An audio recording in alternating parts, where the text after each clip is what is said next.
सहित साहब दीदी के चरणों में मेरा प्रणाम है। मेरे प्रणाम को अपने अपने चरणों में स्वीकार कीजिए। आप सभी गुरु भाई गुरु बहन को मेरा प्रणाम है, मेरे प्रणाम को स्वीकार कीजिए। साहब दीदी दया कीजिए, दया कीजिए। आइए, फिर मैं आप सबके बीच आई हूँ अपने साहब की बातों के लेके। साहब हमको और आपको क्या दिए हैं। आज हम लोग बात करेंगे गुरु दक्षिणा पर कि गुरु दक्षिणा की मतलब क्या होती है। मान लीजिए हम और आप सीख होते हैं, गुरु बनाते हैं लौकिक जीवन में, तो उनको मतलब रुपया पैसा कपड़ा लता देते हैं दक्षिणा में। मतलब आप जिसको गुरु बनाते हैं उसको मतलब कुछ ना कुछ उपहार में देते हैं। ये भारतवर्ष की परंपरा है। तब किसी ने कहा कि शिव तो शरीर में है नहीं, तो हम और आप शिव को क्या दे सकते हैं, दक्षिणा। तब मेरे साहब श्री हरिंद्रानंद जी ने बड़ी सुंदर हमको और आपको बताए कि गुरु दक्षिणा के मतलब गुरु के प्रति कृतज्ञ होना, गुरु के प्रति वफादार होना, गुरु के प्रति उनके बताए हुए राह पर चलना। जैसे शिव के शिष्य था वीरभद्र।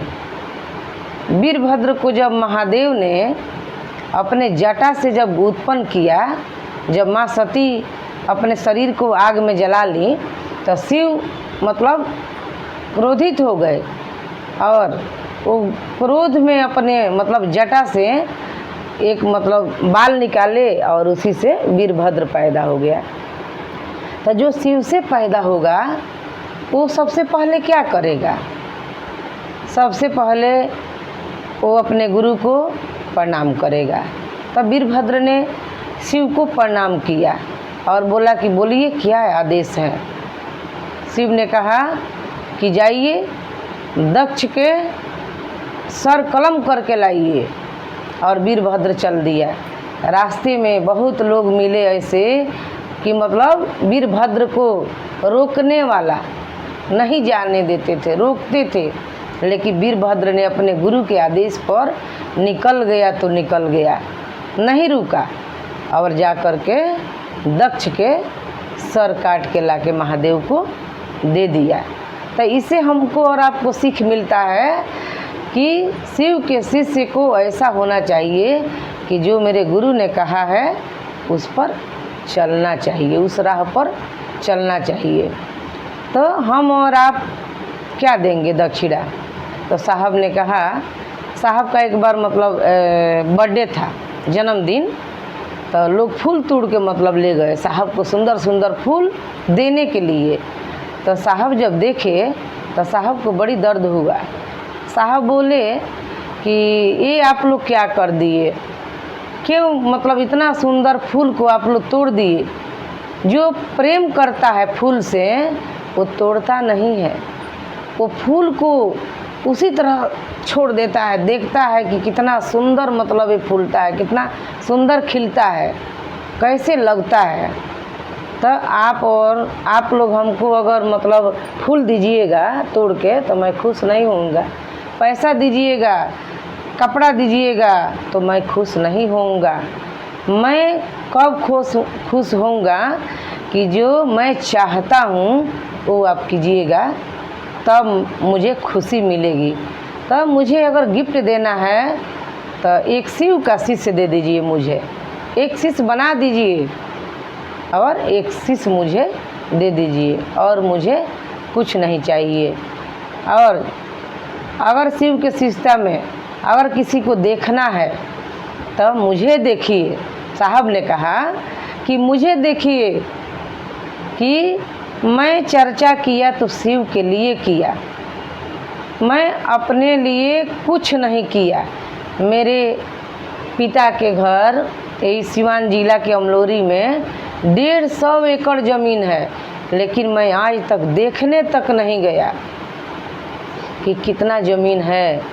जब साहब तंत्र मंत्र के जब विद्या सीखने लगे तो उनके पिताजी मतलब एक दिन गुस्सा में आके बोले कि हरिंद्रानंद आप ऐसे कीजिएगा तो मैं आपको अपने प्रॉपर्टी से अलग कर दूंगा, आपको मतलब कुछ नहीं दूंगा।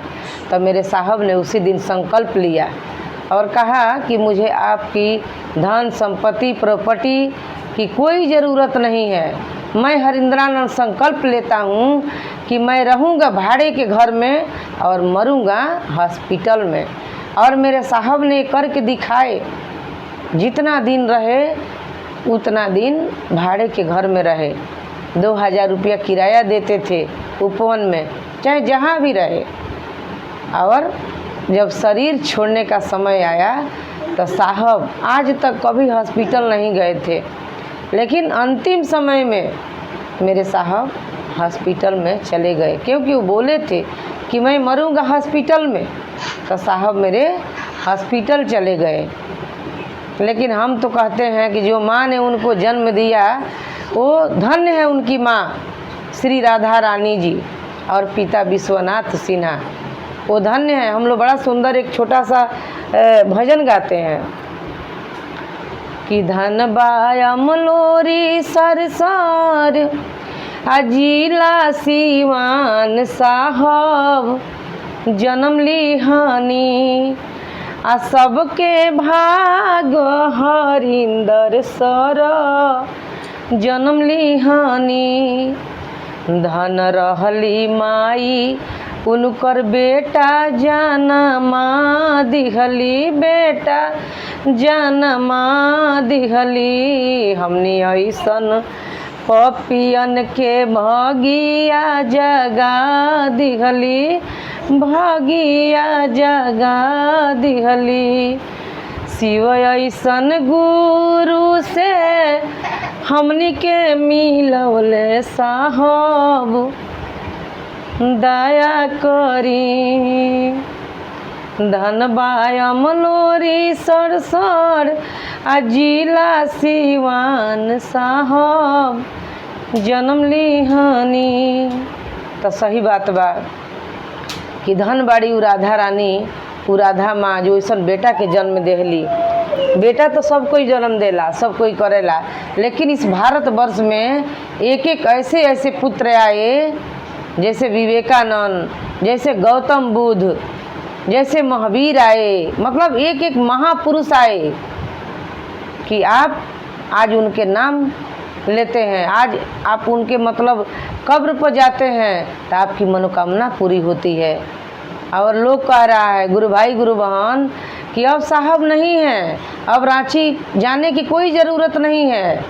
कितने गुरु भाई लोग हैं इसी सिवान जिले के कि जहाँ जहाँ जाते हैं संगोष्ठी में कहते हैं कि रांची नहीं जाना चाहिए, रांची साहब नहीं है। हम पूछते हैं उन लोगों से कि क्या आप ही लोग बताइए गुरु भाई गुरु बहन कि हमारा मायका है, आपका मायका है, तो अगर हमारे माँ बाप मर जाएं तो क्या हम अपने भाई को छोड़ देंगे, अपने मायका छोड़ देंगे क्या? आप ही लोग बताइए कि जो ये बात कह रहा है, इसी पे किसी ने कहा था तो ये बात रांची पहुंच गई। और किसी ने मतलब अर्चित भैया से पूछे कि भैया ऐसे ऐसे सवाल आ रहे हैं, तो भैया बड़ा सुंदर जवाब दिए।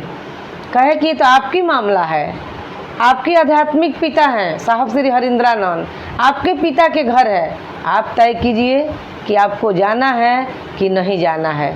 सही बात है, जाना चाहिए भैया दीदी, क्योंकि आप नहीं जाइएगा तो कैसे देखिएगा कि मेरे साहब कहाँ बैठते थे, कहाँ रहते थे, क्या पहनते थे, कैसे वहाँ के मतलब उपवन का वहाँ का मतलब नज़ारा है। आप जाइए तो देखिए, आप जितने बार जाएंगे ना उतने बार आपको वहाँ नया लगेगा।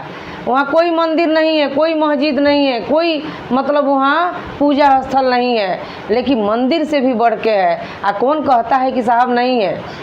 आप जाके देखिए, मेरे साहब श्री वहाँ विराजमान हैं। आप जिधर देखिएगा उधर लगेगा कि हरिंद्रानंद हरिंद्रानंद ही दिख रहे हैं। हम लोग कहीं भी जाते हैं गुरु कार्य में, साहब ही तो जाते हैं। साहब से किसी ने कहा एक बार कि साहब हमारे गांव आइए ना। साहब ने कहा कि मैं कहाँ नहीं जाता हूँ, किस गांव में, किस गली में, किस मोहल्ले में मैं नहीं गया हूँ।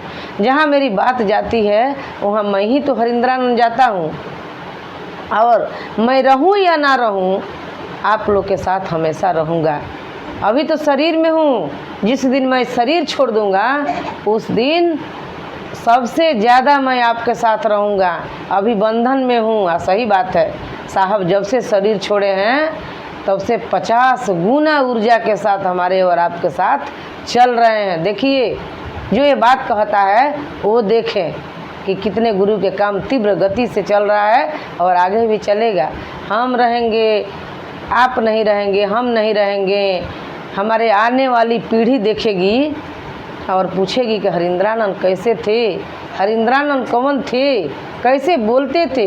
हम लोग का सौभाग्य है कि साहब से मिले हैं, साहब से बात किए हैं, साहब को देखे हैं। लेकिन जो नहीं देखा है, मेरे साहब कह के गए हैं मैं उसका पद प्रक्षालन करूँगा। जो मेरे गुरु के आने वाले जो पथिक है, गुरु कार्य में जो आए जो होंगे, उनका मैं पाँव धोऊँगा। साहब ने इतना तक कह के गए हैं। और क्या, आइए हम और आप आज के वीडियो में इतना ही। आगे फिर गुरु की दया होगी, आप सबके बीच मैं आऊँगी। आप सबको मेरा प्रणाम।